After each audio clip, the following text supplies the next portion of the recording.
Bismillah. Assalamualaikum warahmatullahi wabarakatuh. Innal hamdalillah nahmaduhu wa nasta'inuhu wa nastaghfiruh wa na'udzubillahi min syururi anfusina wa sayyiati a'malina. May yahdihillahu fala mudhillalah wa may yudlilhu fala hadiyalah. Asyhadu an la ilaha illallah wa la syarikalah wa asyhadu anna Muhammadan abduhu wa rasuluhu la nabiyya ba'dah. Ya ayyuhallazina amanu taqullaha haqqa tuqatih wa la tamutunna illa wa antum muslimun. Amma ba'd. Fa inna asdaqal hadits kitabullah wa khairal hadi hadi Muhammadin sallallahu alaihi wa ala alihi wasallam. Syarrul umuri muhdatsatuha wa kullu muhdatsatin bid'ah wa kullu bid'atin dhalalah wa kullu dhalalatin finnar. Ayol ikhwah wal akhwat azanillahu wa iyyakum ajmain, saudara-saudari, Bapak Ibu yang semoga dirahmati oleh Allah Subhanahu wa taala. Alhamdulillah pada malam ini kita kembali dipertemukan di dalam majelis ini untuk melanjutkan pembahasan kita dari hadis-hadis Nabi sallallahu alaihi wasallam yang berkaitan tentang adab-adab keseharian kita. Dan satu hal yang perlu kita perhatikan bersama, bahwasanya hadis-hadis Nabi SAW kita ketahui merupakan sumber hukum kedua setelah Al-Quran. Dan ingat bahwasanya Ahlus Sunnah wal Jamaah memiliki akidah, memiliki keyakinan bahwasanya tidak ada satupun dalil dari Al-Quran ataupun hadis Nabi SAW yang saling bertentangan, berkontradiksi. Saya ulang, tidak ada satupun ayat Al-Quran atau hadis Nabi SAW yang saling bertentangan selama hadis itu apa? Sahih. Tidak ada sama sekali. Seluruhnya tidak ada yang kontradiksi, tidak ada yang bertentangan. Ustadz, kalau kita dapatkan, kita temui, ternyata seperti ada yang bertentangan. Itu gimana Ustadz?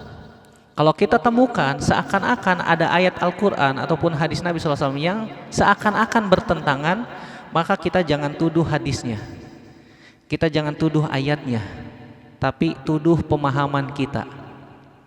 Tuduh pemahaman kita. Pemahaman kita belum sampai nih. Kita belum baca tafsiran ayatnya ini berkaitan tentang apa. Kita belum baca syarah penjelasan hadis ini berkaitan tentang apa. Terkadang seakan-akan gak nyambung, padahal ini ayat bertentangan dengan satu permasalahan ini, hadis ini berkaitan dengan permasalahan ini. Kalau dikait-kaitan gak bakalan nyambung. Maka yang kita tuduh apanya? Pemahaman kita. Kita belum baca, kan begitu. Kita belum telaah, kita belum pelajari, sehingga kita merasa seakan-akan gitu ya, seakan-akan bertentangan. Begitu juga kalau misalnya ada ayat atau hadis Nabi SAW yang bertentangan dengan akal kita. Kok ini sepertinya nggak masuk akal, kan begitu? Kok ini sepertinya nggak cocok di zaman sekarang. Maka yang kita salahkan apanya? Akal kita. Kalau ada sesuatu yang bertentangan antara dalil dengan akal, maka buang jauh-jauh akal.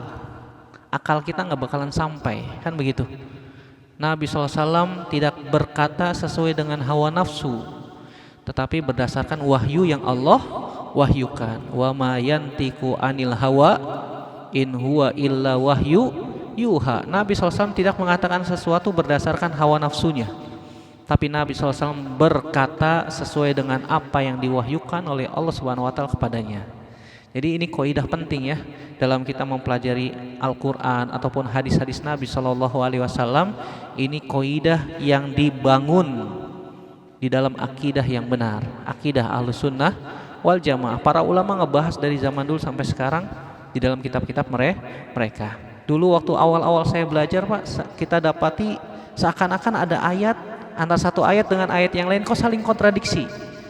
Ternyata setelah kita baca, kita pelajari, kita tanya, oh ternyata tidak ada.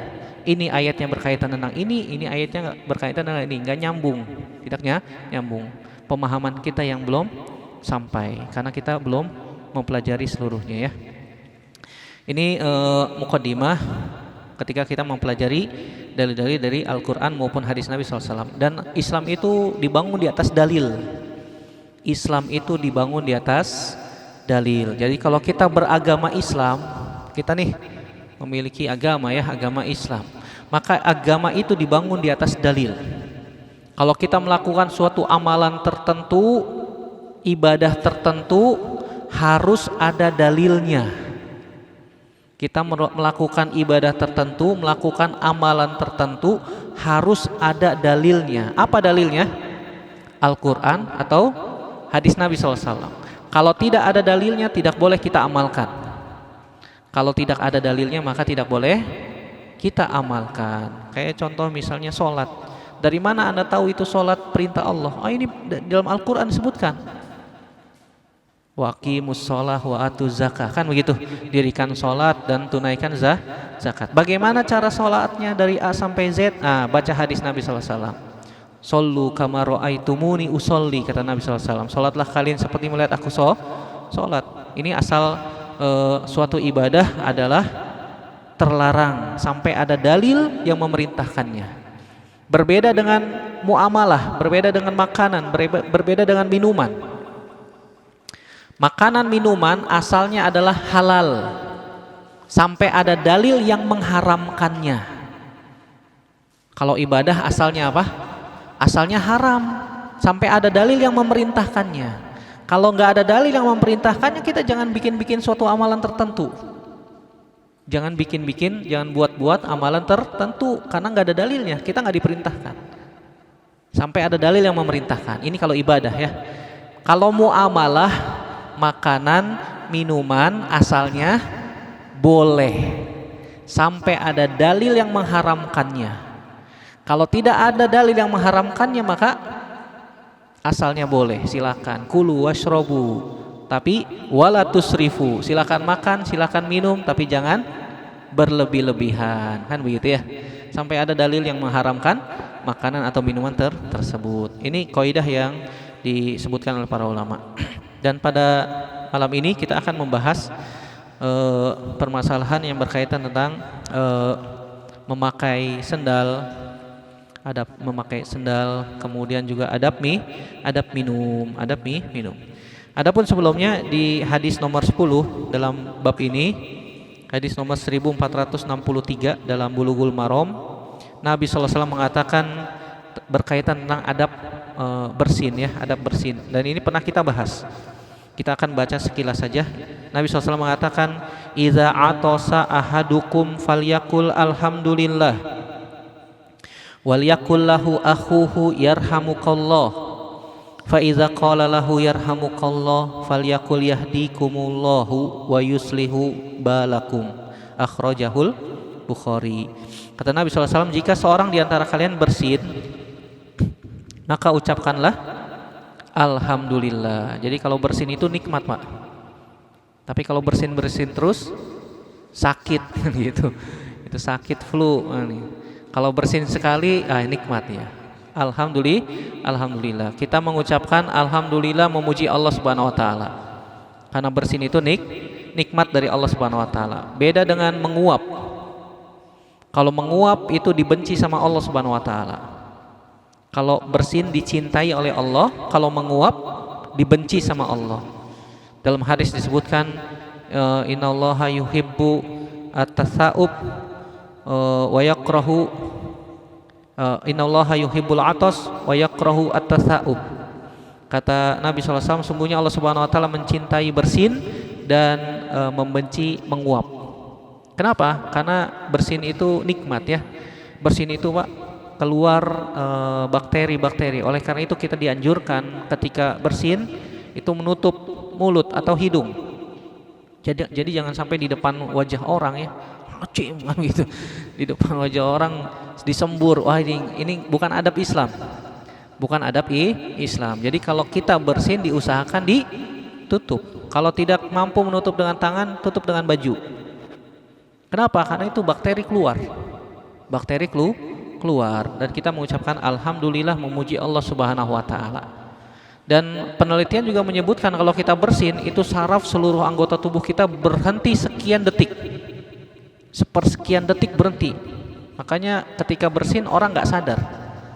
Orang tidak sadarkan diri sepersekian detik. Kemudian Allah Subhanahu wa taala kembalikan kesadaran kita. Makanya kita mengucapkan apa? Alhamdulillah. Coba kalau Allah nggak kembalikan tuh kesadaran, mati. Tapi belum ada sejarahnya orang mati karena bersin ya. Ada belum Pak? Wallahu a'lam bishawab. Nggak tahu ya. Bisa jadi ya Pak ya. Wallahu a'lam bishawab. Dia bersin kemudian tidak sadar, kemudian tidak dikembalikan lagi kesadarannya oleh Allah Subhanahu wa taala. Jadi kalau ada orang bersin mengucapkan astagfirullah ini kurang tepat. Hacim astagfirullahalazim kan gitu. Tidak tepat. Hadisnya yang sahih menganjurkan mengucapkan alhamdulillah. Kemudian Nabi katakan wal yakullahu akhuhu, maka orang yang mendengarnya, saudaranya mengucapkan yarhamukallah. Berarti di sini mengandung pelajaran bahwasanya kita mengucapkan alhamdulillah, yang bersin mengucapkan alhamdulillah, maka saudaranya yang muslim yang mendengar dia mengucapkan alhamdulillah mengucapkan apa? Yarhamukallah. Ustadz, kalau yang bersin orang kafir gimana tuh? Dia ucapin juga alhamdulillah. Orang kafir sekarang pintar-pintar bahasa Arab ya. Assalamualaikum, oh jago dia. Bersin alhamdulillah gitu. Segala puji bagi Tuhan katanya. Segala puji bagi Tuhan. Apakah kita ucapkan juga yarhamukallah? Kalau ada orang kafir, orang non-Islam bersin mengucapkan alhamdulillah atau memuji Allah. Memuji Allah Subhanahu wa taala. Apakah kita juga anjurkan untuk mengucapkan yarhamukallah? Jawabannya tidak.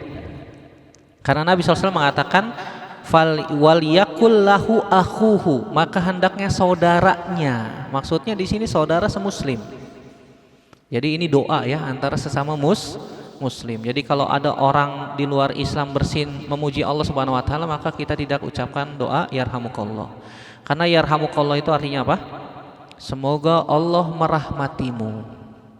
Allah Subhanahu wa taala merahmatimu di dunia dan di akhirat. Dan orang kafir tidak diberikan rahmat oleh Allah di akhirat. Kalau dia mati dalam keadaan kafir, Allah tidak berikan dia rahmat di akhirat. Allah berikan rahmat dia di dunia saja. Makanya jangan kaget orang-orang kafir kaya-kaya. Allah berikan dia rahmat di dunia saja. Kalau mereka sodakoh, Allah balas di dunia, tapi di akhirat enggak. Banyak kalau orang kafir itu Ramadan, Masya Allah, mereka nyumbang juga untuk masjid, untuk buka puasa. Banyak.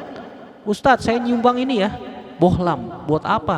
Supaya terawihnya terang, kan gitu. Satu masjid bohlamnya ganti semua, ganti yang baru, saya yang beliin. Masya Allah, kan begitu orang kafir tuh. Kenapa orang Cina? Saya juga mau sodakoh kan. Saya juga mau sodakoh di bulan Ramadan, saya juga mau dapat pahala. Iya, Allah ganti dia dengan pahala di dunia saja kalau dia mati dalam keadaan kafir. Kalau dia mati dalam keadaan muslim, maka pahalanya ditetapkan oleh Allah Subhanahu wa taala di akhirat. Dosa-dosanya dihapuskan oleh Allah Subhanahu wa taala. Ini bukti rahmat Allah Subhanahu wa taala bagi hambanya.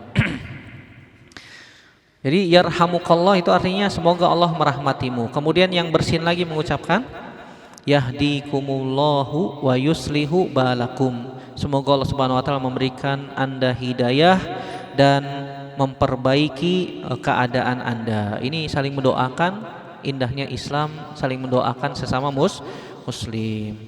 Jadi kalau kita mendengarkan orang yang bersin mengucapkan alhamdulillah, kalau dia tidak mengucapkan alhamdulillah maka tidak kita doakan yarhamukallah. Allahu a'lam bishawab. Kita lanjut hadis selanjutnya ya. Ini tentang bersin sudah pernah kita bahas. Hadis nomor 11 dalam bab ini, hadis nomor 1464. Nabi SAW mengatakan la yashrabanna ahadum minkum qa'iman, akhrajahu Muslim. Berkaitan tentang adab minum, Nabi SAW katakan janganlah seorang di antara kalian minum dalam keadaan berdiri. Jadi kalau minum dianjurkan apa?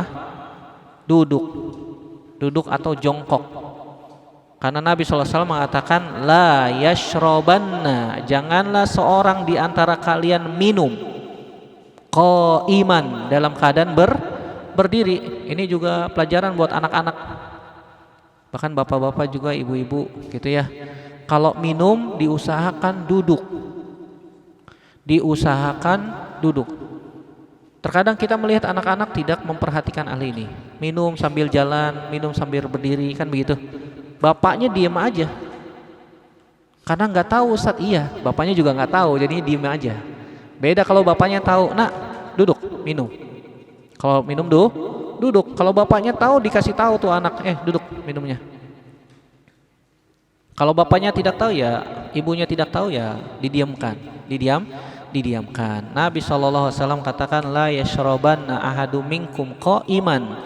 Janganlah seorang di antara kalian minum dalam keadaan berdiri. Ustadz, kalau kita minum dalam keadaan berdiri boleh atau tidak? Nah, ini dia jadi permasalahan. Apakah larangan Nabi ini menunjukkan haram atau makruh? Karena dalam bahasa Arab itu Pak, la itu bisa menunjukkan nafi, bisa menunjukkan nahi. Nahi itu larangan. Dan larangan dalam Islam, kalau disebutkan dalil dalam Al-Quran ataupun hadis Nabi SAW, ada larangan, maka menunjukkan haram. Al-aslu fit tahrimi, al-aslu fin nahi at-tahrim. Asalnya larangan di dalam nas, di dalam Al-Quran ataupun hadis Nabi SAW adalah haram. Ini asalnya ya. Al-aslu fil amri al-wujub. Asalnya perintah menunjukkan apa? Wajib. Jadi kalau ada perintah dalam Al-Quran menunjukkan wajib. Contoh, kutiba alaikumus siyamu kama kutiba alal ladzina min qablikum la'allakum tattaqun. Kalimat kutiba ini menunjukkan perintah.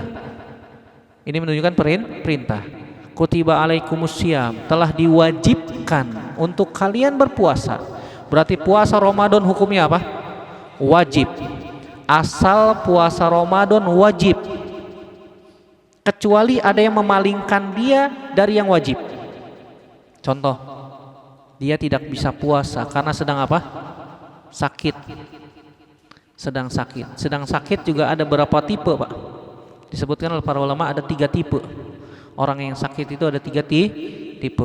Tipe yang pertama, dia sakitnya tipe-tipe sakit yang tidak mungkin sembuh. Kemungkinan sembuhnya 0,0000%. Mati Ustaz. 0,003% lah kan gitu. Kemungkinan sembuhnya sangat kecil kan gitu. Sakit menahun. Ini orang nggak bakalan bisa puasa Ramadan.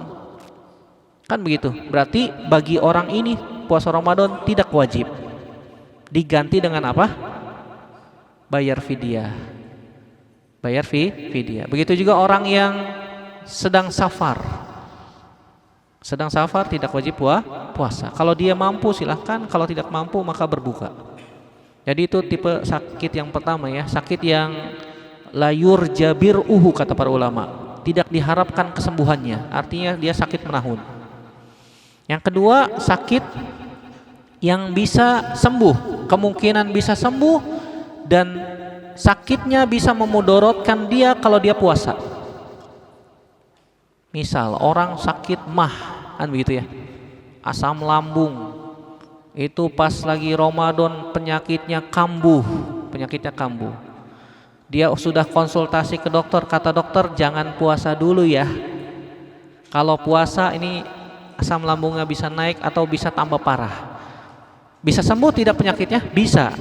Tapi kalau dia berpuasa penyakitnya bisa tambah parah. Maka ketika itu dia tidak berpuasa, wajib qada. Apa qada? Mengganti puasa dengan hari yang lain, gitu ya. Tipe yang ketiga, sakit yang mungkin sembuh dan tidak memudorotkan kalau dia berpuasa. Contoh, batuk-batuk ringan, pilek, kok kan itu. Aduh, kayaknya nggak puasa nih. Lagi kenapa? Batuk kan gitu. Lagi batuk aja nggak puasa, manja banget kan gitu ya. Lagi pilek sedikit, nggak puasa nih kayaknya ini. Kenapa? Pilek, masya Allah. Ini penyakit ringan, tidak memudorotkan dia kalau dia berpuasa. Maka waktu itu dia tetap wajib puasa. Ini contoh ya. Asalnya segala sesuatu, asalnya perintah itu apa? Menunjukkan wajib. Asalnya larangan menunjukkan apa? Haram. Nah, ayat ini menunjukkan larangan. Hadis ini. La tashrabanna ahadu minkum qa'iman. janganlah kalian minum dalam keadaan berdiri. Berarti asalnya berdiri dalam keadaan minum dalam keadaan berdiri hukumnya apa? Haram. Haram. Kemudian sesuatu yang haram tadi, larangan yang asalnya larangan itu haram, bisa berubah menjadi boleh jika ada darurat. Sesuatu yang haram bisa menjadi boleh kalau ada apa? Darurat. Contoh, Nabi SAW mengatakan apa? Hurimat alaikumul maitatu waddamu walahmul khinzir. Diharamkan bagi kalian makan bangkai, darah, dan daging babi. Ustadz, saya pernah makan darah Ustadz, saya nggak tahu itu darah sapi gitu ya, yang dibekukan kemudian seperti daging digoreng. Namanya apa? Marus. Enak tidak? Yang pernah makan bilang enak Ustadz gitu. Hati merak, masya Allah. Istilah baru ini. Ya, hati merak ya, masya Allah. Ustadz, saya nggak tahu kalau itu darah Ustadz. Saya dibilangnya udah makan aja, makan. Dimakan, enak, pakai sambal coel kan gitu. Mantap Ustadz.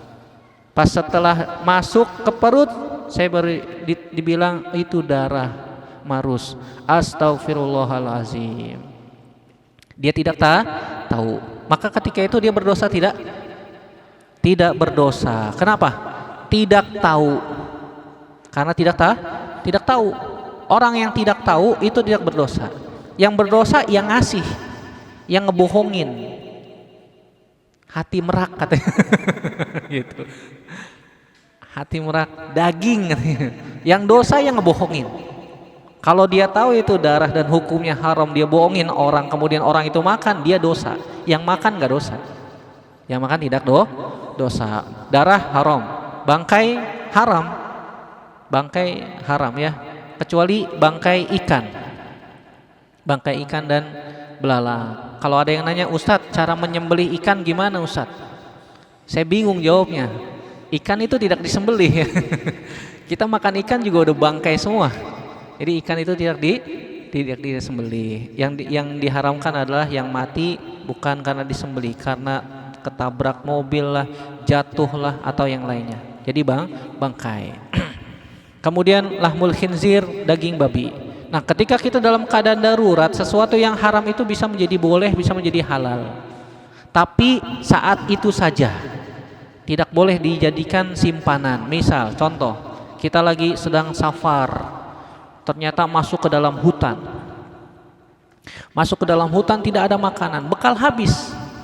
Bekal habis. Yang ada daging kelinci atau daging biawak atau apalah, atau babi hutan kan gitu. Babi hutan. Maka setelah kita berusaha mencari makanan nggak dapat Ustaz. Tapi kalau di hutan Indonesia makanan banyak ya, paling nggak ya dapat singkong lah kan gitu ya.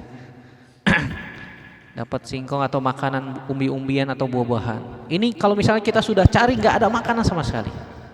Ingat ya, dicari dahulu, berusaha untuk mencari dahulu. Kalau sudah mencari tidak ada, nyari ikan di sungai nggak ada juga sudah. Yang ada lewat babi hutan tuh. Bikin tombak, jebret, panggang. Jadi daging babi panggang, dimakan. Enak Ustaz. Gitu. Enak. Makan seperlunya saja.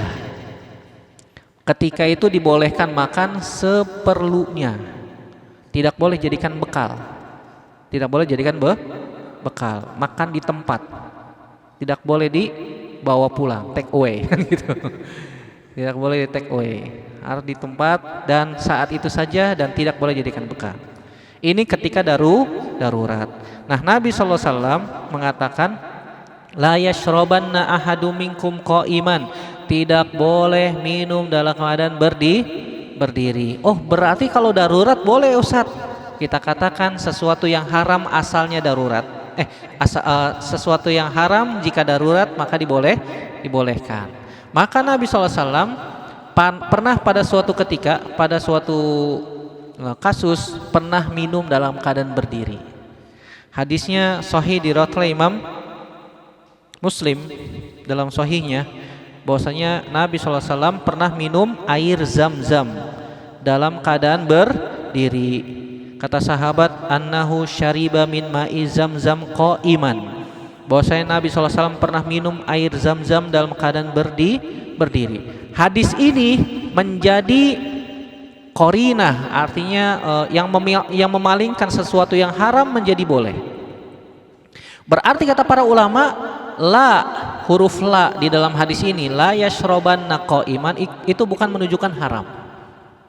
Karena Nabi SAW pernah minum dalam keadaan berdiri karena ada kebutuhan. Berarti asalnya minum dalam keadaan berdiri bukan haram, tapi makruh. Makruh. Makruh itu ada dua, Pak. Yang pertama makruh tahrim, yang kedua makruh tanzih. Ini saya bicara gini ketinggian gak nih ngomongnya? Saya khawatir ini nggak paham. Kalau nggak paham tanya, Pak ya. Iya.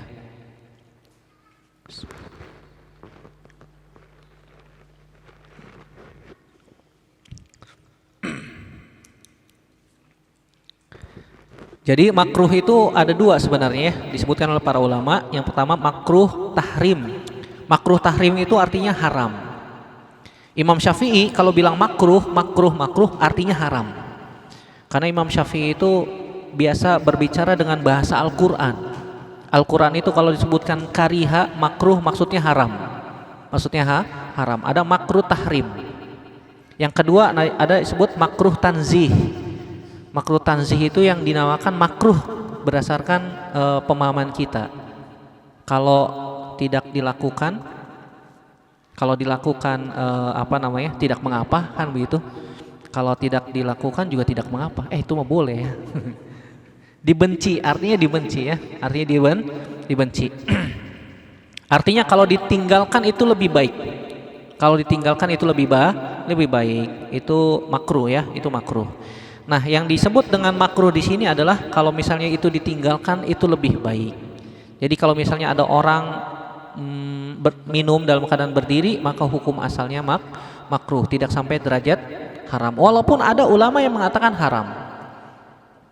Dan itu dibantah oleh suatu kasus Nabi SAW pernah minum dalam keadaan berdiri. Ini menunjukkan bahwasanya minum dalam keadaan berdiri hukumnya tidak haram, tapi paling tidak makruh, dibenci. Makruh itu artinya dibenci. Dan Nabi SAW senantiasa minum dalam keadaan duduk, kecuali ada kebutuhan. Kapan? Satu, kalau tidak ada tempat duduk. Kalau tidak ada tempat duduk, maka itu ada hajat kebutuhan. Tapi jangan dijadikan kebiasaan. Catatan tuh ya. Boleh sewaktu-waktu kondisional, tidak dijadikan kebiasaan. Misal contoh, kita diundang walimah, pesta pernikahan ya. Qadarullah standing party di gedung-gedung. Tidak ada tempat duduk sama sekali. Diundang ke pernikahan, pesta pernikahan, tidak ada tempat duduk, standing party sudah. Terus gimana nih Ustadz kita makan minumnya? Kita cari dulu tempat yang bisa dijadikan untuk duduk. Cari dulu ya Pak ya. Kita berusaha cari dulu. Kalau sudah cari kanan kiri depan belakang nggak ada tempat duduk juga, ya sudah, bismillah. Mau gimana? Seperlunya saja. Kalau misalnya kita bisa makan sambil jongkok, dicari tempat pojokan gitu ya. Cari tempat-tempat pojokan, atau kita minta duduk sama pelayannya, Mas, ada kursi nggak? Saya mau duduk gitu. Masa nggak disediain kursi sama sekali ya? Pasti ada kursi satu atau dua mah ya. Ya kita minta, atau tempat apa yang bisa dijadikan duduk. Nah biasanya kita temukan kasus-kasus yang seperti itu. Boleh nggak Ustadz makan sambil berdiri? Asalnya makruh. Tapi kalau ada kebutuhan seperti itu, mau gimana lagi sudah. Nabi SAW pernah minum air zam-zam dalam keadaan berdiri, dan itu sifatnya kondisional. Ketika terpaksa, tidak ada tempat duduk. Tapi ingat, kita berusaha untuk mencari terlebih dahulu. Yang kedua, jika keadaan sangat ramai, Disebutkan oleh Syekh Utsaimin boleh kita minum dalam keadaan berdiri idza kanal makan doyiqan wa fihi zihamun kama yujadu fi mawasimil hajj, jika tempatnya sempit dan sangat sesak penuh seperti ketika musim haji. Ketika musim haji itu Pak, Masya Allah orang itu tumpah, apalagi di Padang Arafah ya, tanggal 9. Waduh, kita mau cari tempat duduk gimana nih, mau minum jongkok bisa lewat keinjek-injek orang. Waduh, gimana Ustadz? Ya udah minum sambil jalan. Kalau kita jongkok duduk, waduh bahaya. Itu orang udah kayak air bah, kan begitu jalan dan seterusnya. Itu bisa memudorotkan. Kita minum bismillah sambil jalan atau sambil berdiri. Karena itu ada hajat. Wallahu a'lam bishawab. Ini menunjukkan hadis ini bahwasanya agama Islam itu mudah. Menunjukkan agama Islam itu mudah. Agama Islam itu tidak sulit. Yang bikin sulit itu terkadang kita sendiri, kan begitu. Yang bikin sulit terkadang kita sendiri. Tetapi kita juga jangan mempermudah-mudah. Jangan mempermudah-mudah. Carinya yang mudah. Dicari-cari hadis, cari-cari dalil, cari-cari ayat yang membela apa yang kita lakukan. Ini salah. Ini namanya memaksakan ayat atau hadis untuk mengikuti hawa nafsu kita. Hukumnya haram, nggak boleh. Hukumnya haram. Sebagaimana dilakukan oleh sebagian saudara kita yang berusaha untuk mencari-cari pembenaran dari ayat ataupun hadis Nabi untuk mengikuti hawa nafsunya. Ini hukumnya haram. Ini hukumnya haram. Tidak boleh. Dan tidak boleh juga berlebihan. Tidak boleh juga berlebihan, tidak boleh juga bermudah-mudahan. Berarti tengah-tengah. Islam itu ahlul wasat. Ahlu sunnah itu disebut juga ahlul wasat, yang pertengahan, baina tafrid wal ifrat, antara berlebih-lebihan gulu dan bermudah-mudahan. Itu Islam ya. Dan pelajaran yang bisa kita ambil juga bahwasanya Islam itu syamil. Islam itu lengkap, menyeluruh, paripurna. Yang disebut lengkap, sempurna, paripurna itu tidak boleh ditambah, tidak boleh dikurangin. Sesuatu yang sudah sempurna kalau ditambahin luber. Ini tempat minum, sudah sempurna nih, airnya penuh. Kalau ditambahin lagi luber. Dan tidak boleh dikurangi. Tidak boleh dikurangi. Sesuatu yang sudah sempurna tidak boleh dikurangi. Antum bikin, ibu-ibu misalnya bikin kue, menurut dia ini kue udah perfect, sudah sempurna. Kalau ditambahin gula lagi kemanisan, ditambahin garam keasinan, kan begitu. Kalau misalnya ibu-ibu masak, oh ini udah perfect sudah rasanya, sudah pas, cocok sudah.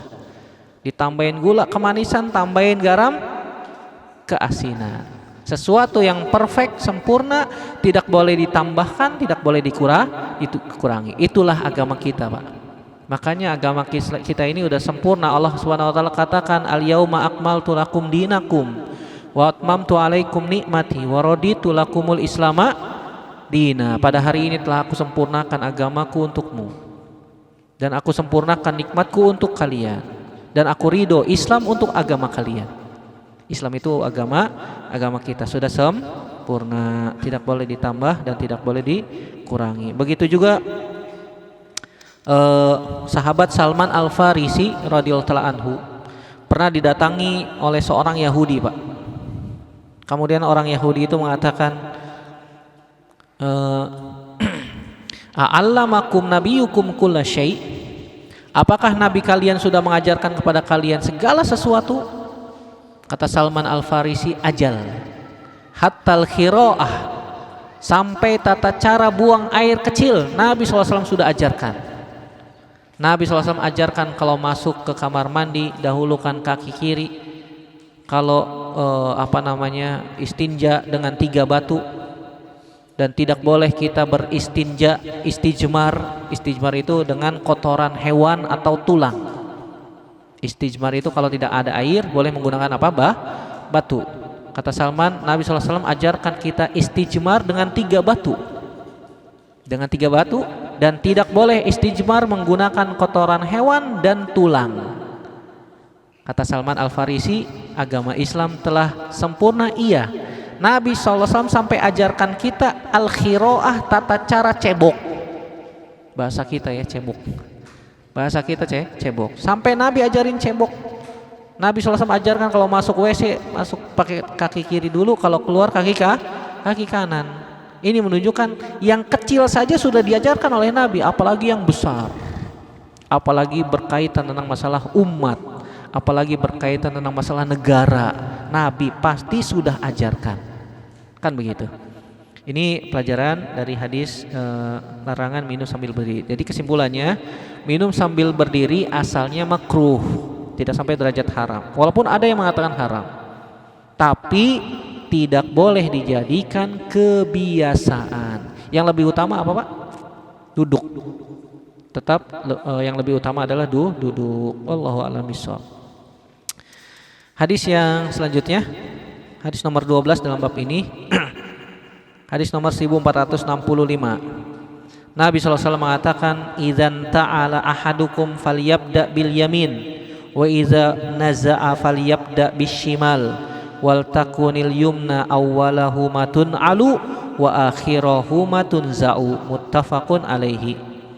Kata Nabi SAW, jika kalian memakai sendal atau sepatu ya, maka mulailah dengan kaki kanan.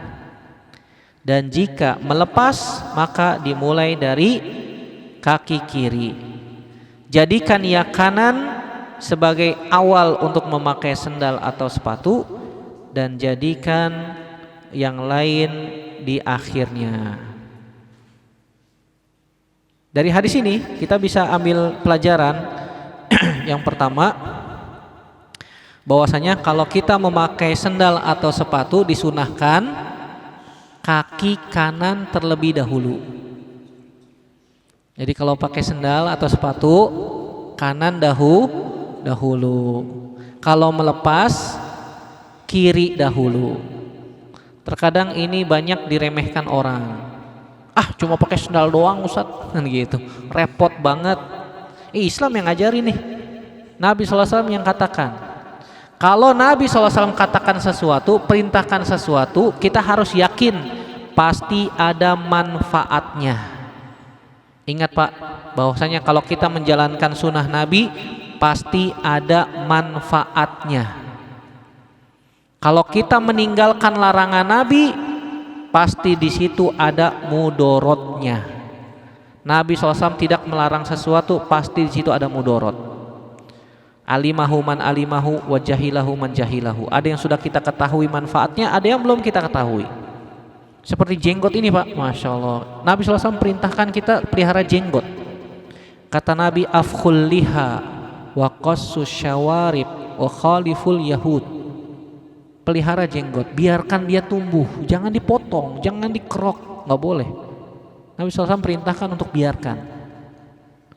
Wa qassus syawarib, dan gunting tuh kumis. Qassu itu pakai gunting, digunting, nggak boleh dikerok, digunting, dirapihkan. Khaliful yahud, dan selisilah orang-orang Yahudi. Orang Yahudi itu peliharanya kumis, jenggotnya dipotong. Dan ternyata Pak, ini jenggot diteliti sama orang-orang ahli sains, ahli kesehatan. Ternyata orang-orang yang memiliki jenggot ini terhindar dari yang namanya kanker tenggorokan. Ada zat enzim apa gitu yang keluar dari jenggot ini, sehingga dia terhindar dari kanker tenggorokan. Makanya orang-orang kafir mereka sekarang mulai berlomba-lomba pelihara jenggot. Tujuannya apa? Supaya tidak kanker. Bukan karena ngikutin contoh Nabi, bukan. Tapi mereka ada yang dikepang-kepang gitu ya, Masya Allah. Ada yang di model-model gitu. Ini bukan sunnah Nabi SAW seperti itu. Kalau ada orang punya jenggot tapi dikepang, pada zaman dahulu maknanya ada dua. Maknanya ada dua. Yang pertama, dia itu kepala suku. Biasanya zaman Nabi SAW, zaman dahulu orang punya jenggot dikepang, oh itu kepala suku. Kepala suku. Atau kemungkinan yang kedua, orang bodoh. Orang bodoh.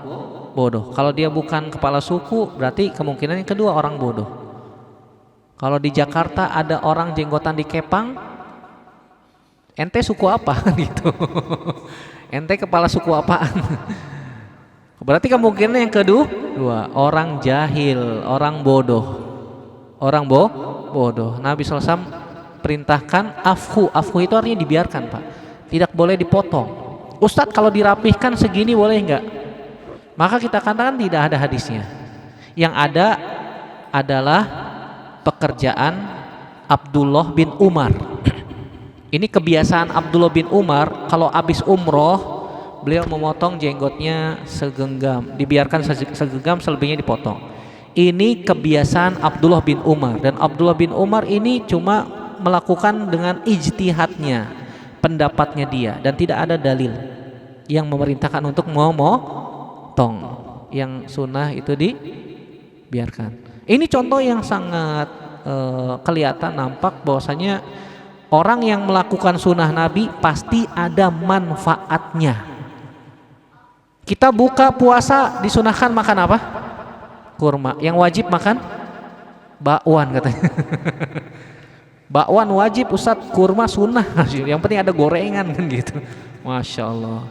Ini orang Indonesia ya. Sunnahnya kalau kita puasa buka itu makan apa?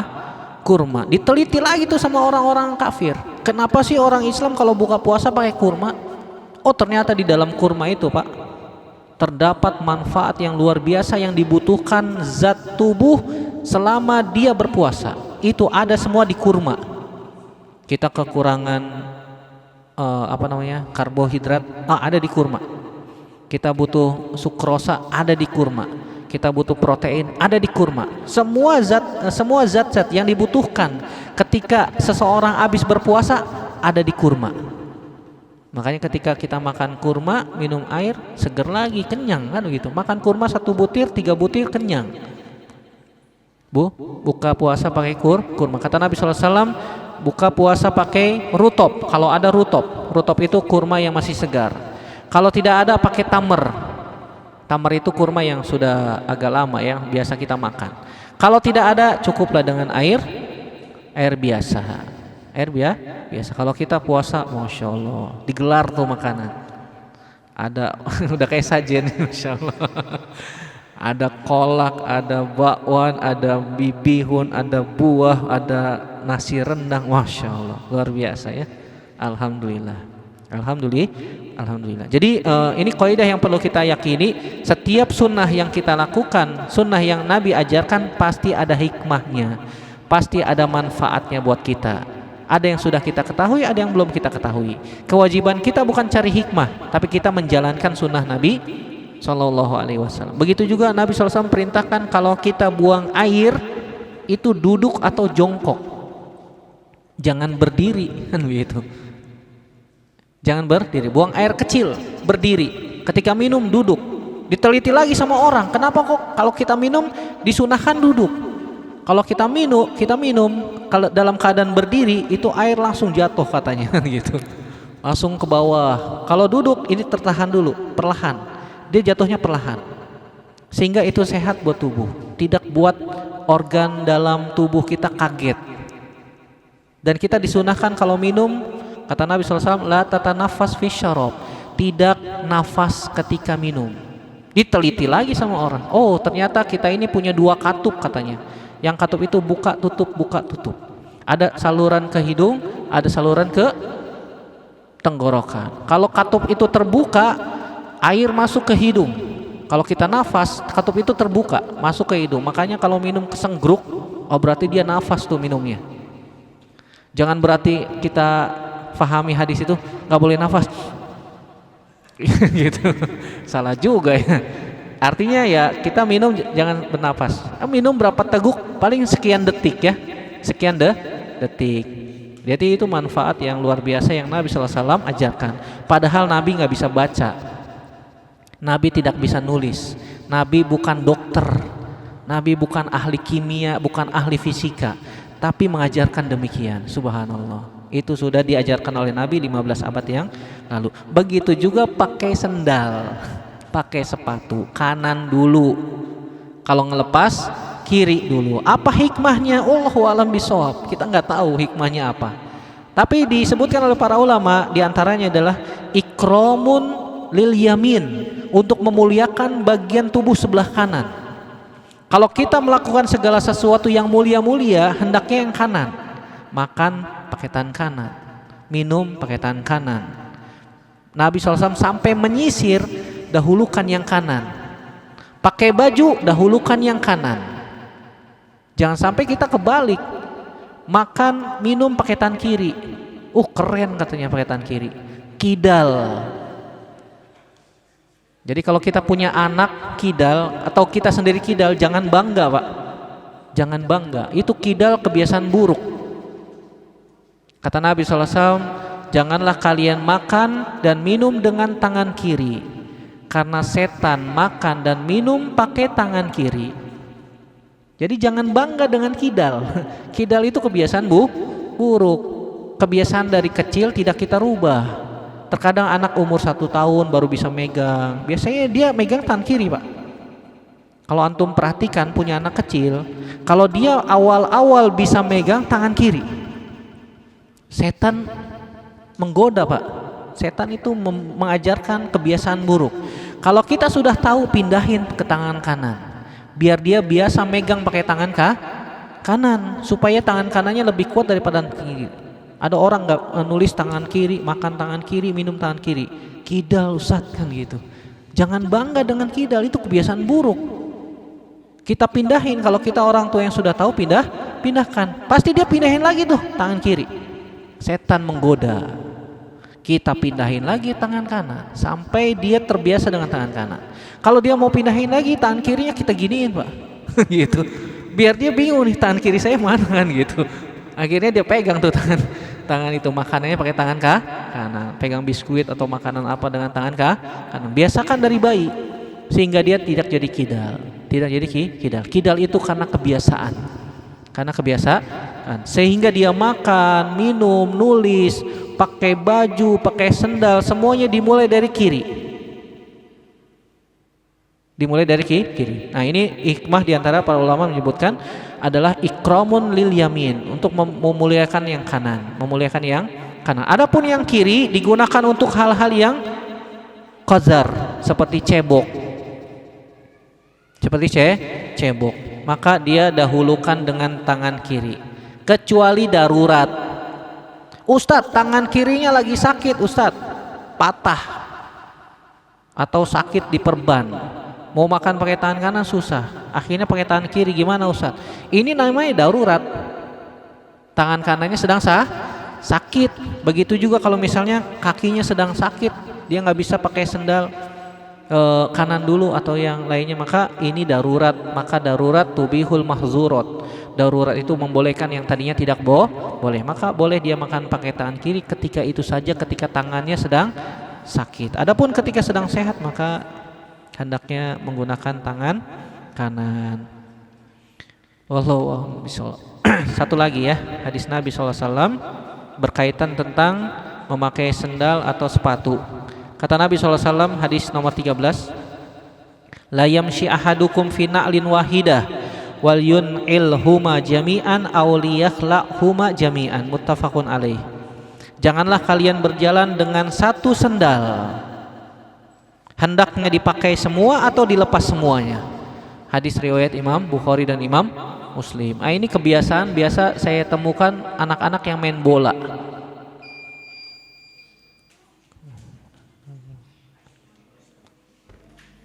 Bismillah, alhamdulillah, salatu wassalamu ala rasulillah wa ala alihi wa sahbihi wa man wala. Asyhadu an la ilaha illallah wa la syarikalah wa asyhadu anna muhammadan abduhu wa rasuluhu la nabiyya ba'da. Amma ba'd. Kita lanjutkan sedikit hadis Nabi SAW yang berkaitan tentang adab memakai sendal atau sepatu. Kata Nabi SAW, la yamshi ahadukum fi na'lin wahidah wal yun'il huma jami'an aw liyakhlaq huma jami'an, muttafaqun alaihi. Janganlah kalian berjalan dengan satu sendal atau dengan satu sepatu, hendaknya dipakai semua atau dilepas semuanya. Ini hadis riwayat Imam Bukhari dan Imam Muslim. Dari hadis ini bisa kita ambil pelajaran bahwasanya tidak boleh kita menggunakan sendal setengah, tidak sepasang. Tadi sudah saya katakan ini banyak saya dapatkan anak-anak yang sedang main bola, pakai sepatunya hanya setengah atau sendalnya setengah. Maka kita katakan kalau mau pakai semua, kalau mau lepas semua. Jangan setengah. Kenapa? Karena Nabi SAW mengatakan la tamshi. Apakah ini larangan menunjukkan haram atau tidak? Kata para ulama di sini tidak menunjukkan haram ya, tapi hanya sekedar makruh seperti larangan minum dalam keadaan berdiri. Artinya dari hadis ini juga dibolehkan kita tidak menggunakan sendal. Kata para ulama hendaknya seseorang terkadang tidak memakai alas kaki. Tapi kalau di Jakarta itu dikatain orang pemulung gitu.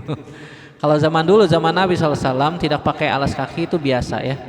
Seperti orang-orang kampung zaman dulu kemana-mana tidak pakai alas kaki sudah biasa. Kakinya kuat-kuat sampai kapalan gitu ya. Ini sudah biasa. Kalau zaman sekarang tidak biasa. Apalagi kalau kita berjalan ke sebuah tempat yang banyak kerikil, duri ataupun yang lain, maka hendaknya kita pakai sendal atau sepatu.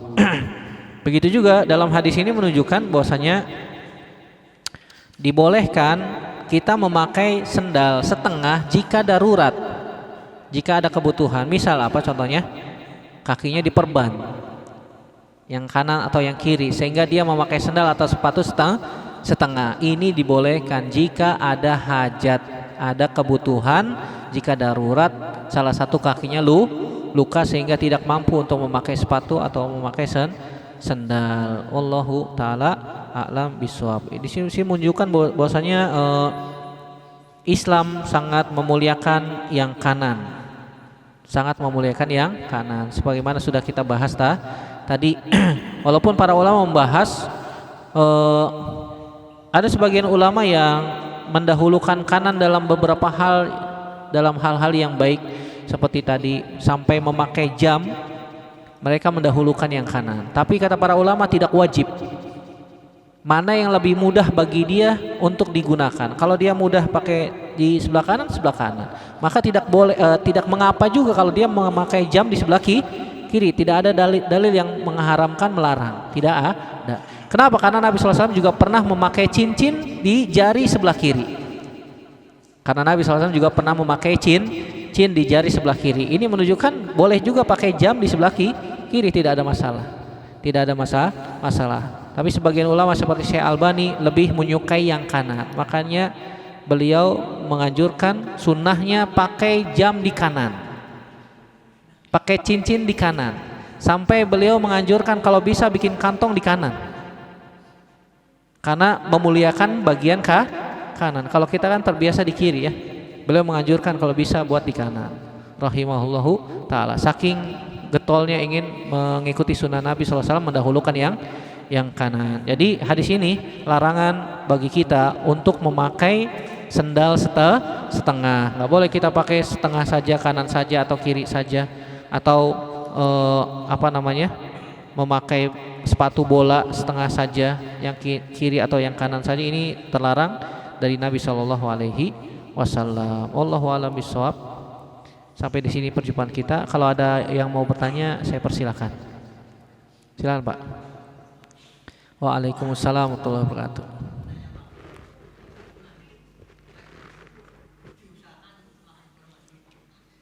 Iya.